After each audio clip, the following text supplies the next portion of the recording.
Bonjour et bienvenue dans 5 minutes pour Christ. Aujourd'hui, nous avons 5 minutes pour naître de nouveau, troisième partie. Et le thème de ce jour, c'est l'assurance du salut. A tout de suite. 5 minutes pour Christ, c'est 5 minutes d'édification, de partage, mais surtout de transformation. Nous vous laissons découvrir le sujet du jour. Bonne écoute et que le Seigneur vous bénisse. Voilà pourquoi l'assurance du salut. Nous savons tous que lorsque nous avons donné notre vie au Seigneur Jésus, à des moments, il arrive à des chrétiens de se poser la question de savoir si demain ils meurent, est-ce qu'ils vont aller au ciel? Si demain c'est l'enlèvement, est-ce qu'ils vont aller retrouver le Seigneur Jésus dans les airs pour vivre l'éternité avec lui? Bon, c'est tout à fait légitime de penser ainsi parce que le diable, qui est le prince de l'air, passe tout le temps nous insuffler des choses comme ça bizarres pour nous amener à douter de notre salut, particulièrement pour ceux-là qui sont nés de nouveau.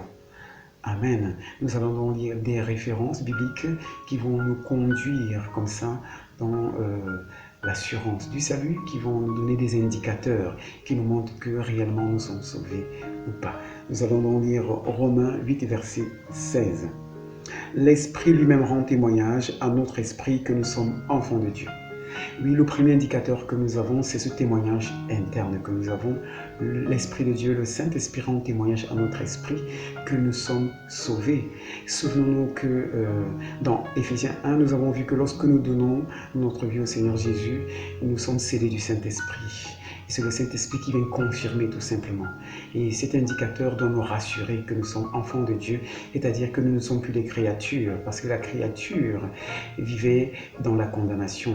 L'enfant de Dieu, c'est l'héritier des promesses du Seigneur. Et quel est l'autre indicateur qui vient nous rassurer du salut? C'est la repentance, lorsqu'elle est vraie, lorsqu'elle est sincère. Oui, lorsque nous sommes repentis de manière vraie et sincère, il n'y a pas de doute dans notre cœur. Et d'ailleurs, même qu'est-ce que la Bible dit à ce sujet? Dans 1 Jean 1, verset 9, la Bible dit que si nous confessons notre péché, Dieu, lui, est fidèle, juste et bon pour nous pardonner et nous purifier de toute iniquité. Et d'autres versions également de la Bible parlent de lorsque nous confessons nos péchés, le Seigneur, lui, ne se souvient même plus de nos péchés, et que si notre péché était comme le cramoisi, il nous rend blanc comme la neige, lui le Seigneur, parce que lui, il ne nous regarde plus dans l'ancienne nature, il nous regarde en Jésus-Christ, et nous ne devons pas douter de cela. D'ailleurs, 2 Corinthiens 5, verset 17 dit ceci, que si quelqu'un est en Christ, il est une nouvelle créature, et les choses anciennes sont passées, voici toutes choses sont devenues nouvelles.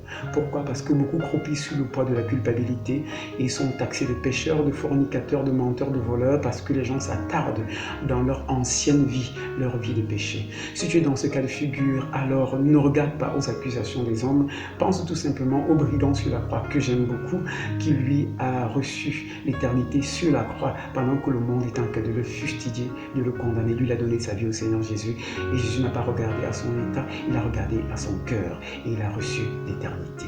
Et quel est l'autre indicateur également que nous devons avoir? C'est celui de ce que lorsque nous avons donné notre vie au Seigneur Jésus, nous sommes réconciliés avec Dieu. Toujours 2 Corinthiens 5, à partir du verset 17 dit ceci également, jusqu'au verset 18, que et tout cela vient de Dieu qui nous a réconciliés avec lui par Christ et qui nous a donné le ministère de la réconciliation. Donc nous sommes réconciliés avec Dieu par Christ. Et si nous sommes réconciliés avec Dieu par Christ, il n'existe plus de condamnation à notre sujet. Donc ne doutons plus de notre statut, ne doutons plus de notre nouvelle identité en Christ. Parce que celui qui est en Christ est une nouvelle créature. Réellement, tu deviens un enfant de Dieu, un enfant du Seigneur. Quel est l'autre indicateur également qui nous permet de nous maintenir dans cette assurance du salut? C'est l'éternité que nous recevons. Et Dieu nous le promet et nous le dit et nous le confirme par Jésus dans Jean 5, verset 24 qui dit « En vérité, je vous le dis, celui qui écoute ma parole et qui croit à celui qui m'a envoyé a la vie éternelle et il ne vient point en jugement, mais il est passé de la mort à la vie. » Oui, le jugement, la condamnation éternelle ne pèse plus sur toi, c'est-à-dire l'enfer. Tu es quitté de la mort à la vie, c'est-à-dire ton ancienne nature qui te condamnait, tu n'es plus dans cette nature. Tu reçois la vie éternelle qui est en Jésus. C'est-à-dire si tu meurs physiquement, tu vas recevoir l'éternité, parce que celui qui est en toi, Jésus-Christ, lui, il ne meurt pas. Souvenons-nous qu'il est mort sur la croix, il est ressuscité.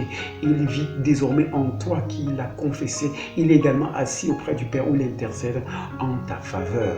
Donc sois donc rassuré, toi aujourd'hui qui as donné ta vie au Seigneur Jésus et qui avait des doutes, qui avait des angoisses et des inquiétudes, peut-être parce que tu passais par des moments de souffrance et de difficultés qui te font croire que tu es en train de subir le sort qui va te conduire en enfer. C'est faux. La nouvelle naissance n'exclut pas la souffrance, elle n'exclut pas les difficultés. D'ailleurs, même le Seigneur nous dit qu'il y a des souffrances qui sont bien pour nous parce qu'elles nous amènent à être glorifiés avec lui. C'est le cas, par exemple, dans Romains 8, verset 17, qui dit ceci que « Or, si nous sommes enfants, nous sommes aussi héritiers, héritiers de Dieu et co-héritiers de Christ, si toutefois nous souffrons avec lui afin d'être glorifiés avec lui. » Donc la souffrance ne nous est pas épargnée dans la nouvelle naissance.